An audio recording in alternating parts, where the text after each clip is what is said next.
So I'm showing you the racket stand. This is how it arrives. Now we'll quickly assemble it together.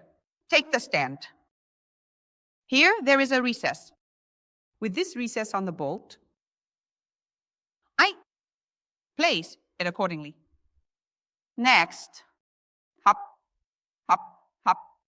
Done. And now here we also have a hole.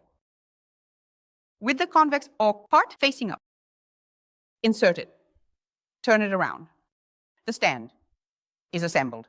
Basically, this is how you will transport it and disassemble it as well. And now we can place our rackets in it. Stand 1,